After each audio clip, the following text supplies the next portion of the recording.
Hello दोस्तों, good morning. स्वागत है एक बार फिर से आप सभी का एमजेटी एजुकेशन में। जैसा कि हमने आपसे वादा किया था कि जल्द ही आएंगे डिजिटल बोर्ड पर दोबारा से, तो एक बार फिर से आप सबकी डिमांड पर आ चुके हैं डिजिटल बोर्ड पर, और भी बेहतर एक्सपीरियंस के साथ आपको क्लास मिलेगा।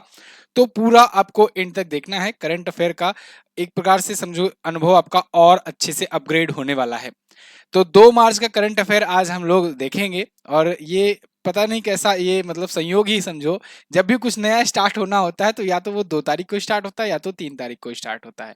चलिए, तो फिलहाल यहाँ 2 तारीख है आज, और करंट अफेयर को हम लोग आज का पढ़ेंगे, लेकिन हमेशा की तरह वही पुराना एक दिन पहले का रिवीजन। तो पिछले दिन हम लोगों ने क्या कुछ चीजें पढ़ी थी उसका रिवीजन करेंगे क्विकली 1 मिनट में, वन लाइनर फॉर्मेट में। उसके बाद आज की करंट अफेयर को देखेंगे।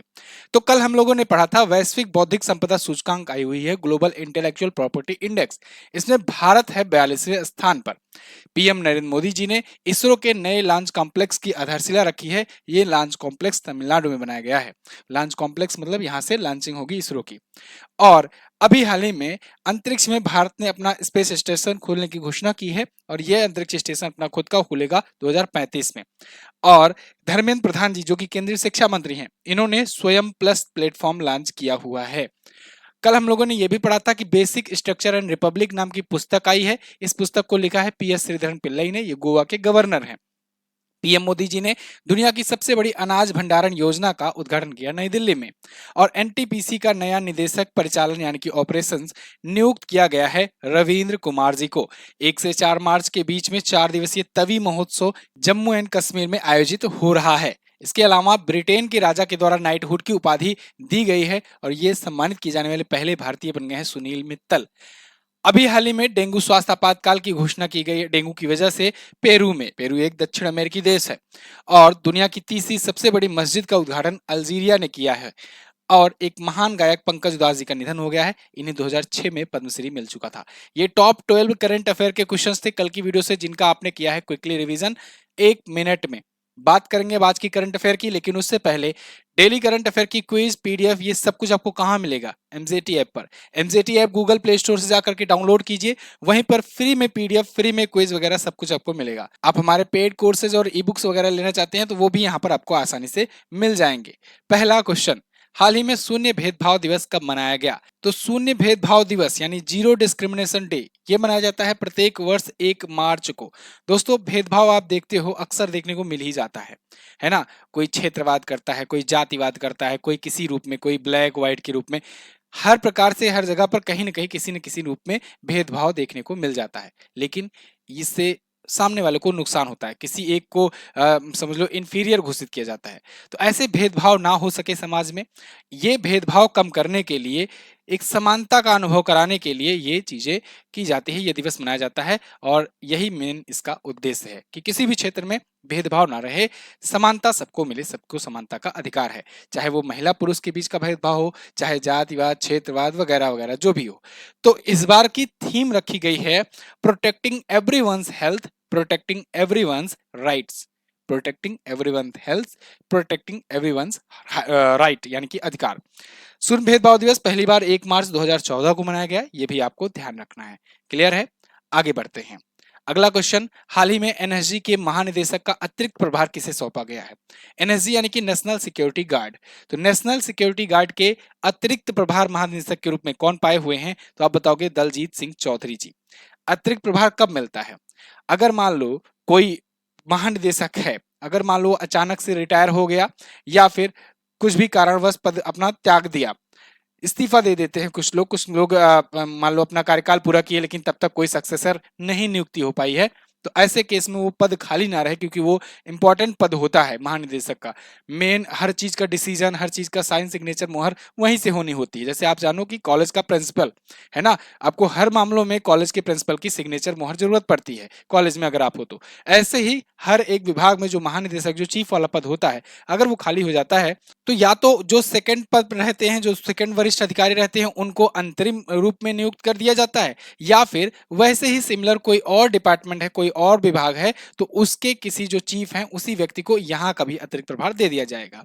आप सुनते हो जैसे कि गवर्नर होते हैं, या फिर किसी ऐसे ही विभाग में देख लो जैसे एनएसजी हो गया, तो यहाँ पर एसएसबी के दलजीत सिंह चौधरी जी हैं, एसएसबी के महानिदेशक। तो इनको जब ये पद खाली हुआ तो इनको इसका अतिरिक्त प्रभार दे दिया गया। यानी दलजीत सिंह चौधरी अभी वर्तमान में कहां पर हैं? ये हैं एसएसबी के महानिदेशक, और इन्हीं को अभी और अतिरिक्त प्रभार दे दिया गया है एनएसजी के महानिदेशक के बारे में। ये बातें जानना जरूरी इसलिए है क्योंकि लोगों में कंफ्यूजन हो जाती है कि सर अभी तो आपने जनवरी महीने में बताया था दलजीत सिंह चौधरी एसएसबी के महानिदेशक बनाए गए, और अभी आप मार्च महीने में बता रहे हो कि ये एनएसजी के महानिदेशक बना दिए गए, तो ऐसा कैसे हो गया 2 ही महीने में? तो देखो, क्या इनका 2 महीने का कार्यकाल था? नहीं, ये दोनों का पद संभालेंगे। समझ में आ गई होगी बात। दलजीत सिंह चौधरी जी आपको दिख रहे हैं, यूपी कैडर के 1990 बैच के ये आईपीएस इंडियन पुलिस सर्विसेज के अधिकारी हैं। रहने वाले दिल्ली के हैं, यूपी कैडर से इनको मिला है। तो फिलहाल ये अभी 18 जनवरी को नियुक्त किए गए थे एसएसबी के महानिदेशक। अभी फिलहाल ये एनएसजी के भी महानिदेशक का अतिरिक्त प्रभार संभाल रहे हैं, यानी दोनों।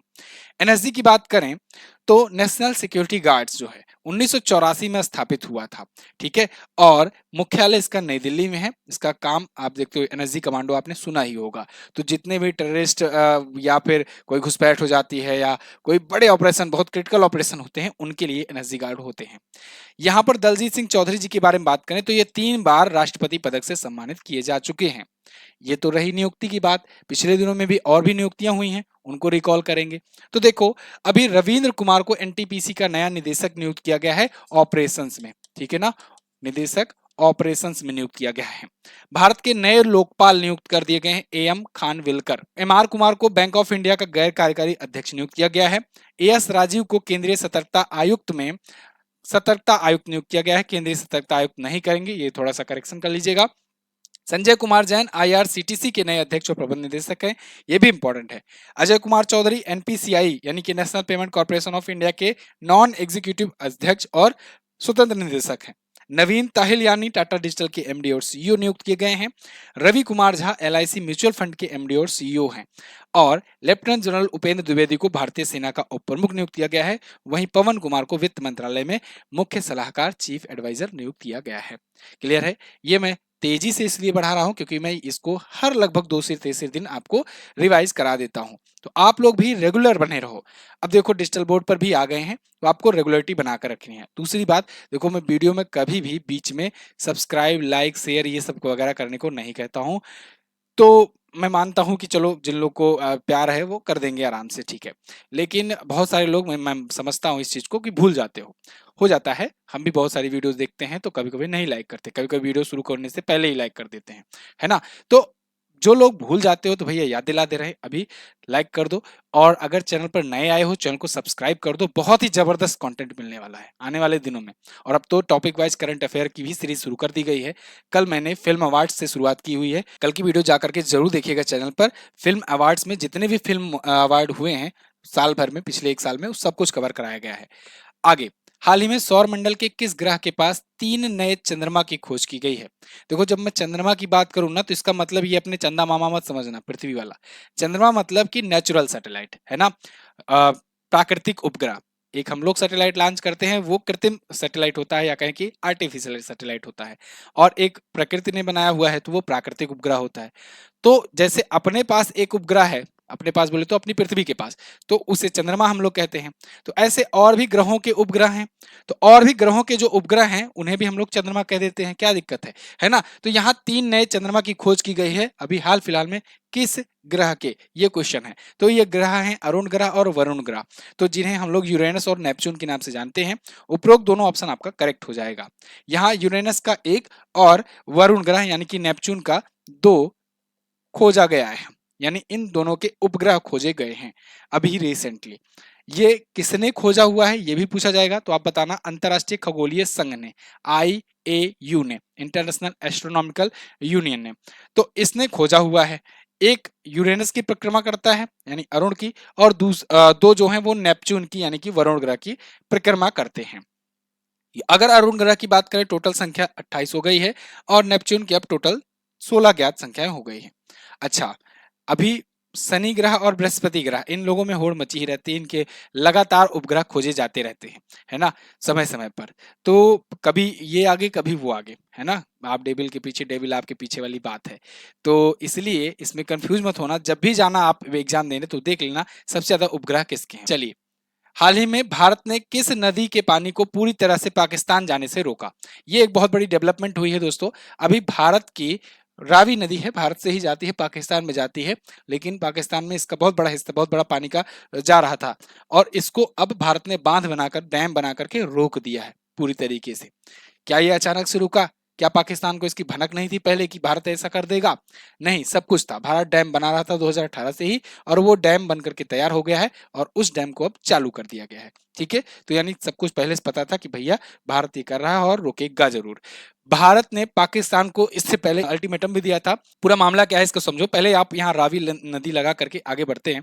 देखो यहाँ हुआ क्या, 1960 में भारत और पाकिस्तान के बीच में सिंधु नदी जल समझौता हुआ था, और सिंधु नदी जल समझौता के तहत हुआ क्या था कि क्योंकि 5 नदी हैं, 5 नदियां निकलती थी, इसलिए पांचाल कहते थे, और वही नाम आगे चल करके पंजाब पड़ा, है ना, 5 नदियां जो चलती थी इसलिए। अब इन 5 नदियों में जब बंटवारा किया गया भारत पाकिस्तान का, तो अगर ऊपर वाली सिंधु नदी को भी जोड़ दिया जाए तो 6 नदियां हो जाती हैं। तो ये बंटवारा हुआ कि भाई 3 नदी का पानी तुम लो, 3 नदी का पानी हम रखते हैं। आप यहाँ पर देख पा रहे हो 6 नदियां हैं, 6 नदियों में ऊपर जो सबसे आ रही है ये इंडस नदी है, यानी कि सिंधु नदी है। इसके बाद यहां पर आपको झेलम दिखेगी, फिर चेनाब दिखेगी, फिर रावी, फिर ब्यास, और फिर सतलुज दिखेगी। जब भारत और पाकिस्तान का बंटवारा हुआ, पंजाब जो प्रांत है वो भी 2 हिस्से में बटा। पंजाब प्रांत पाकिस्तान में भी है, पंजाब राज्य भारत में है। ठीक है, तो अब यहाँ पर ये जो 5 नदियां हैं बेसिकली, इनमें हुआ बंटवारा कि 3 नदियों का पानी आप रखो, 3 नदियों का पानी आप रखो, इंडस वैली को लेकर के। ये 3 नदियों में अगर आप ध्यान दोगे तो सतलुज नदी, ब्यास नदी और रावी नदी, इन तीनों का पानी भारत में होना था। जम्मू कश्मीर से चिनाब नदी, झेलम नदी और सिंधु नदी, इन तीनों का पानी जाना था पाकिस्तान में। तो इंडिया ने कुछ गलत तो नहीं किया, 3 नदियों का पानी अपने पास होना था। लेकिन हुआ क्या कि यहाँ जम्मू कश्मीर और पंजाब के बीच में विवाद हो गया, कि पानी को लेकर के यहाँ पर विवाद हो गया, डैम बनाने को लेकर। डैम बनना शुरू हुआ था सिंधु नदी जल समझौते में, लेकिन उसको लेकर के एक विवाद शुरू हो गया, और इन दोनों की सरकारों के बीच में आपसी सहमति हो नहीं पा रही थी। फायदा कौन उठा रहा था? फायदा उठा रहा था पाकिस्तान, क्योंकि डैम नहीं बन पा रहा था तो पानी जा रहा था पाकिस्तान में। तो पाकिस्तान अभी तक तो मजा लूटा खूब, लेकिन अब सहमति 2018 में हो गई, फिर 2018 में शुरुआत हो गई डैम बनने की। ये डैम बन करके तैयार हो चुका है, और अब पानी रोक दिया गया है। ठीक है ना, तो अब ये जो है शाहपुर कंडी बैराज जो है, जम्मू कश्मीर और पंजाब के बीच में विवाद का कारण था। 45 वर्षों तक ये मामला अटका रहा। ठीक है ना, तो यहां पर देखो अब बड़ा हिस्सा पाकिस्तान में जा रहा था, जो कि अब रोक दिया गया है। बात समझ में आई? अच्छा, इसके लिए 1995 में पूर्व प्रधानमंत्री पीवी नरसिम्हा राव जी ने ये एक परियोजना लाई, शुरू की, और उसको उन्होंने कहा कि भाई डैम बनेगा, लेकिन विवाद के कारण डैम बन नहीं पा रहा था। 2018 में मामला सुलट गया। तो ये चीजें रही। आपसे यहाँ पर मेन मेन चीजें क्या पूछी जाएगी, आप बता दोगे कि रावी, सतलज और ब्यास ये नदियां भारत वाले हिस्से में आती हैं। उसके बाद झेलम, चिनाब और सिंधु नदी, ये 3 नदियों का पानी जाता है पाकिस्तान में। सिंधु नदी जल समझौता कहाँ हुआ था, कब हुआ था, ये पूछा जाएगा तो आप 1960 बता देना। इससे आगे आपसे कुछ नहीं पूछा जाएगा। ठीक है जी, आगे बढ़ते हैं। हाल ही में किस एजेंसी ने very short range air defence system, या कहें VSOSHORADS का सफलतापूर्वक परीक्षण किया? ये इसी का बेसिकली शॉर्ट फॉर्म है। डीआरडीओ ने इसका परीक्षण किया है। देखो, जब भी अगर मिसाइल की बात आए या डिफेंस सिस्टम की बात आए तो समझना डीआरडीओ ने इसे परीक्षण किया है इसका। और जब भी कोई रॉकेट की, अंतरिक्ष यान की, इन सब की बात आए तो समझना इसरो ने लॉन्च किया है। ठीक है ना, तो डीआरडीओ जो है, defence research and development organisation, इसने अभी हाल ही में very short range air defence system, इसको अभी परीक्षण किया है। देखो, एयर डिफेंस सिस्टम है क्या? एयर डिफेंस सिस्टम मतलब कि एयर में ही डिफेंस करना, यानी अगर ऊपर से, आगे सामने से कोई अगर अपना हवाई हमला कर रहा है भारत पर, तो हवा में ही उसको डिफेंस कर लेना, यानी हवा में उसे मार गिराना। याद होगा आपको, मैंने कई बार बताया हुआ है, भारत ने एयर डिफेंस सिस्टम खरीदा हुआ है रसिया से। भारत ने S-400 मिसाइल खरीदी है। चलो बताओ, कमेंट करके कौन बताएगा S-400 मिसाइल जो रसिया से भारत ने खरीदा है, इसको नया नाम दिया गया है, क्या नाम दिया गया है? एक थोड़ा सा हिंट बताऊं, इसी नाम से अभी रिसेंटली एक ब्रिज का भी उद्घाटन किया है पीएम मोदी ने। चलो बताओ कमेंट करके नाम क्या है। S-400 जो है ये 400 किलोमीटर की रेंज में ये एयर डिफेंस करती है। ऐसे ही डीआरडीओ ने एक शॉर्ट सिस्टम, मतलब छोटी दूरी का डिफेंस एयर डिफेंस सिस्टम बनाया हुआ है। शॉर्ट दूरी का जब भी एयर डिफेंस सिस्टम की बात आती है तो जो सबसे बेस्ट माना जाता है वो है आयरन डोम। आयरन डोम तो ये तो आप बताओगे ही भाई, किसने बनाया है? आयरन डोम इजराइल का है। इजराइल ने आयरन डोम बनाया है, लेकिन जो हमास वाले हैं इसका भी तोड़ निकाले थे, आपने देखा। ठीक है, तो आयरन डोम वो भी एक एयर डिफेंस सिस्टम है शॉर्ट रेंज के लिए। यहाँ पर ये भी शॉर्ट रेंज के लिए ही भारत के डीआरडीओ ने बनाया हुआ है। इसका सफलतम परीक्षण भी हो गया। अभी दुर्गा 2 के बारे में मैंने बताया था, लेजर गन, जिसका परीक्षण भी डीआरडीओ ने किया था, दुर्गा 2, वो भी नाम याद रखना।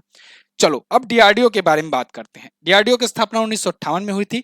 हेडक्वार्टर इसका नई दिल्ली में है और अध्यक्ष हैं समीर वी कामत जी। आंसर आपने कमेंट कर दिया होगा, नहीं किया होगा तो आप ध्यान रखिएगा। S-400 का नाम अब डीआरडीओ ने बदल करके रख दिया है सुदर्शन। क्या नाम रखा है? सुदर्शन। ठीक है ना, और सुदर्शन ब्रिज का भी अभी उद्घाटन किया गया है ना। चलिए, ब्रह्मास्त्र करंट अफेयर की बुक है अपनी, जनवरी से दिसंबर तक का। देखो आप रियली अगर आप एग्जाम रेलवे की तैयारी कर रहे हो ना, तो 1.5 साल से कम का करंट अफेयर पढ़ के जाओगे तो आप अपने आप को बस बेवकूफ बना करके जाओगे। रेलवे हमेशा 1.5 से 2 साल का करंट अफेयर पूछता ही है। इसी तर्ज में आपको जनवरी से दिसंबर तक का संपूर्ण करंट अफेयर दिया गया है। एग्जाम्स मई जून में शुरू होने वाले, अगर आप लोगों पायलट को टारगेट कर रहे हो तो उसके आगे भी धीरे धीरे एग्जाम्स होंगे सब रेलवे के उसी साइड में। तो अभी मैं यही कहूंगा, बुक ले लो और खत्म होने वाली है, इसको लेकर के पढ़ना स्टार्ट कर दो। काफी कुछ मटेरियल आपका तैयार रहेगा और आगे आने वाले महीनों में आप प्रैक्टिस सेट खूब देना शुरू कर दो। इधर पहले सिलेबस कवर कर लो, उसके बाद देखना आपका स्कोर खूब बूस्ट होगा। फिलहाल इस बुक के बारे में अगर बात करें तो सभी चैप्टर्स को, करंट अफेयर के जितने भी चैप्टर्स होते हैं, एक एक लाइन मेरे द्वारा लिखी गई है और पूरा अच्छे से डिटेल एक्सप्लेनेशन दिया गया है हर एक क्वेश्चन में। खास बात यह है कि वन लाइनर फॉर्मेट में नहीं है, ये क्वेश्चन और ऑप्शन माध्यम में उसके साथ डिटेल एक्सप्लेनेशन के साथ है। इसी वजह से इसका पेज संख्या बहुत ज्यादा है, 264 पेज की है। आप जितने भी जनवरी से दिसंबर तक की बुक लॉन्च हुई है, आप सर्च कर लेना अमेजन पर जाकर के, 264 पेज की किताब कोई नहीं मिलेगी।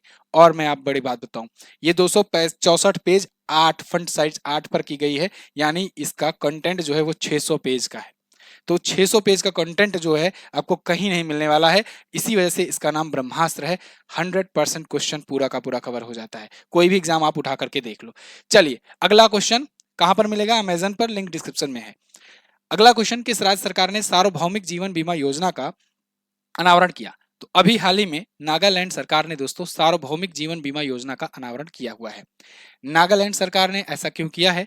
ऐसा किया है वहां के पब्लिक को, अगर मान लो कोई जिसके घर में कोई एक ही व्यक्ति है जो कमाने वाला है, मेन सर्विस सर्वा वही है, होते हैं मुखिया, तो अगर उनको कोई एक्सीडेंट हो जाता है, उनके साथ दुर्घटना हो जाती है, तो ऐसे में पूरा घर का खर्च जो है आप जानते हो अस्त व्यस्त हो जाता है। भाई एक ही अगर कमाने वाला है, अगर उसकी मृत्यु हो गई तो ऐसे में सरकार उनकी मदद करेगी। यही है ये बीमा योजना। ठीक है, तो सार्वभौमिक जीवन बीमा योजना जो है 2 लाख तक का बीमा कवरेज देगी, और ऐसे व्यक्ति को जिनकी असामयिक मृत्यु हो जाती है या बहुत ही बुरी तरीके से घायल अगर वो हो जा रहे हैं, कौन? जो परिवार के मुख्य कमाने वाले हैं वो, तो उनके लिए ये होगा 2 लाख रुपए तक का दुर्घटना बीमा कवरेज। ये सार्वभौमिक जीवन बीमा योजना के तहत है।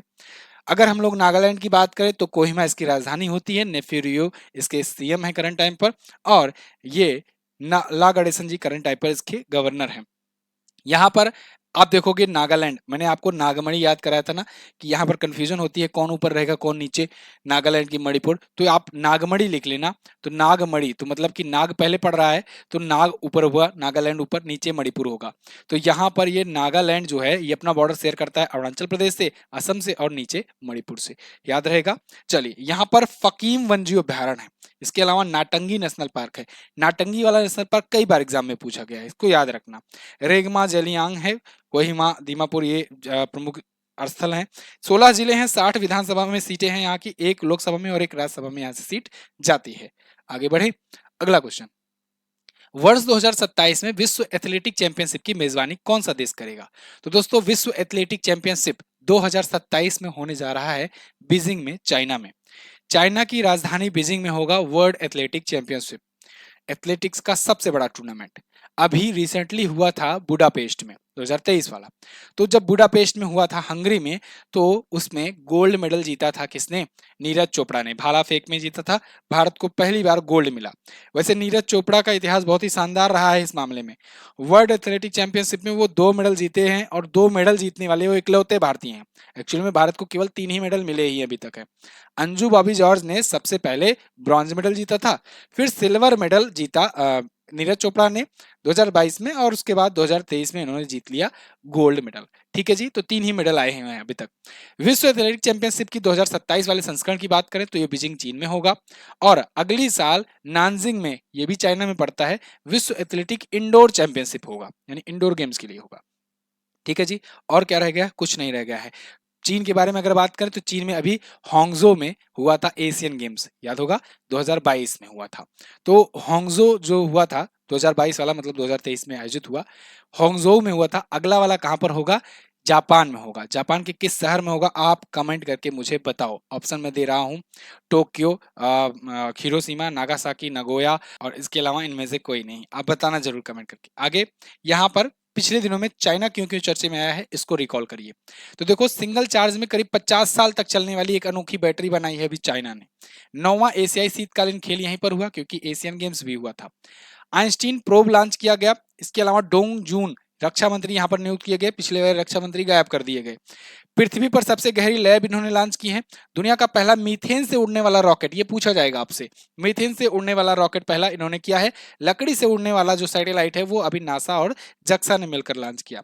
दुनिया का पहला चौथी पीढ़ी का परमाणु रिएक्टर शुरू किया इसने। एक प्रांत एक नीति योजना इन्होंने शुरू की है, ठीक है ना, योगी जी से इंस्पायर होकर। दुनिया का सबसे तेज इंटरनेट स्पीड इंटरनेट इन्होंने लॉन्च किया। विश्व का सबसे बड़ा घोस्ट पार्टिकल डिटेक्टर ट्राइडेंट इन्होंने खोजा हुआ है। आगे बढ़ते हैं। फरवरी 2024 में आयोजित चौथे खेलो इंडिया यूनिवर्सिटी गेम्स में सबसे ज्यादा मेडल किसने जीते हैं? तो देखो, खेलो इंडिया यूनिवर्सिटी गेम भी हो चुका है। कंफ्यूज मत होना दोस्त, खेलो इंडिया के कई गेम्स हो रहे हैं। खेलो इंडिया यूथ गेम, खेलो इंडिया यूनिवर्सिटी गेम, खेलो इंडिया विंटर गेम, और अब खेलो इंडिया एक पैरा एथलीट के लिए भी गेम शुरू कर दिया गया है, पैरा गेम्स। ठीक है, तो चौथा खेलो इंडिया यूनिवर्सिटी गेम्स अभी हुआ आयोजित, और इसमें सबसे ज्यादा जो है मेडल जीता है वो किसने जीता है? चंडीगढ़ यूनिवर्सिटी ने। बी ऑप्शन आपका करेक्ट हो जाएगा। खेलो इंडिया यूनिवर्सिटी गेम का चौथा संस्करण था। खेलो इंडिया के द्वारा ही ये सारे आयोजन कराए जाते हैं। यूनिवर्सिटीज को टारगेट करके यूनिवर्सिटी के बीच में जो टूर्नामेंट होगा वो खेलो इंडिया यूनिवर्सिटी गेम्स का होगा। पहला संस्करण सबसे पहले हुआ था उड़ीसा में, भुवनेश्वर में।